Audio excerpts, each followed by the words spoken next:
तो 14वीं सदी के मशहूर ज़माना सयाह इब्न बतूता इस पहाड़ पर अपनी सयाहत के बारे में लिखते हैं कि हम सफ़र करते हुए सैलून के जजीरे पर जा निकले, जहाँ से इस पहाड़ की चोटी नज़र आती थी। जब हम बंदरगाह पहुंचे तो मालूम हुआ कि यह डाकुओं का पुरखतरा इलाका है जो समंदर में जहाज़ों को लूटते हैं। यहाँ का राजा डाकुओं का सरदार है। हम यहाँ उतरना नहीं चाहते थे, लेकिन समंदर के खराब मौसम की वजह से चारा न था, इसलिए मैं किनारे पर उतरा तो कुछ लोग मेरे पास आए और पूछा कि तुम कौन हो। मैंने कहा, मैं मिस्र के बादशाह का हम जुल्फ हूँ और बादशाह के लिए कुछ तहाइफ लेकर आया हूँ। उन्होंने राजा को खबर की। राजा ने मुझे बुला भेजा। राजा ने मेरे आमद की वजह पूछी तो मैंने कहा कि मैं यहाँ मुकद्दस कदम की जियारत करने आया हूँ। सैलून में हजरत आदम को बाबा और अम्मा हवा को मामा कहते हैं। श्रीलंका में एक पहाड़ की चोटी पर इंसानी कदमों से मुशाबे एक निशान है, जिसे सिन्हाली जुबान में श्री पादा यानी मुकद्दस कदम का निशान कहा जाता है। कुरान और हदीस में हजरत आदम और हवा के ज़मीन पर उतारे जाने का तो जिक्र है, लेकिन कहाँ उतारे गए इसकी वजाहत नहीं है। अलबत्ता तफसीर की किताबों में आता है कि यहाँ मुकाम सरंदीप या मौजूदा श्रीलंका है और इस मुल्क के एक पहाड़ पर हजरत आदम को एक और हजरत हवा को जद्दा में उतारा गया।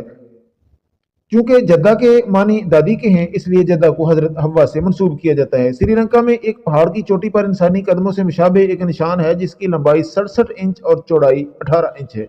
इसे सिन्हाली ज़बान में श्री पादा यानी मुकद्दस कदम का निशान कहा जाता है। ये पहाड़ 7559 मीटर बुलंद, जिसकी चोटी भी कोहे आदम से ही मौसूम की गई है। ताहम ये चोटी सिर्फ मुसलमानों के लिए ही नहीं, बल्कि हिंदुओं, बुद्ध मत और ईसाइयों के लिए भी यकसा मुतबर्रक मुकाम की हैसियत रखती है। श्रीलंका के 3 दरियाओं का मंबा भी यही पहाड़ है, जहाँ पर याकूत और नीलम के पत्थरों की फरावानी है। सैयद सलमान नदवी के शागिर्द मौलाना ख्वाजा बहाउद्दीन अकरमी की तसनीफ अरबो दयार हिंद 20वीं सदी के अवाइल में छपी थी। इसमें लिखा है कि श्रीलंका के पहाड़ की चोटी पर मौजूद ये निशान मुसलमानों, हिंदुओं और बुद्धों के लिए मुतबर्रक है।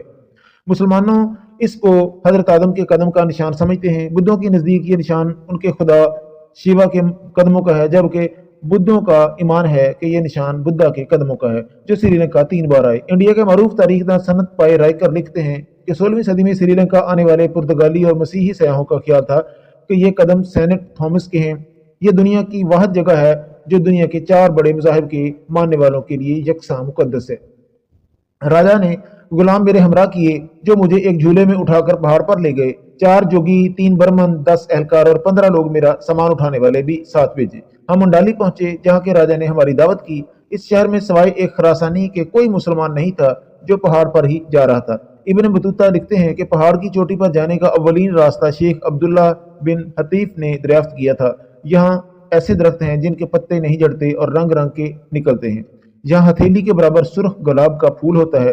लोगों का गुमान है कि इनमें अल्लाह मोहम्मद का नाम कलमे कुदरत से लिखा हुआ है। यहाँ से कदम तक जाने के 2 रास्ते हैं, एक को बाबा का रास्ता कहते हैं और दूसरे को मामा का रास्ता, यानी आदम और हवा के रास्ते। मामा का रास्ता आसान है और बाबा का रास्ता दुश्वार। पहाड़ पर सीढ़ियाँ खुदवाई गई हैं, जिनके साथ लोहे के जंजीरें लगाई गई हैं, जिन्हें पकड़कर ऊपर की तरफ चढ़ना आसान हो जाता है। ये 10 जंजीरें हैं। 10वीं जंजीर से गार खिजर तक 7 मील का फासला है। यहाँ से ज़ायरीन कदम की तरफ चढ़ते हैं। ये कदम बाबा आदम के कदम का निशान है, जो एक सख्त स्याह पत्थर में है, जो सतह से ऊंचा है और मैदान में है।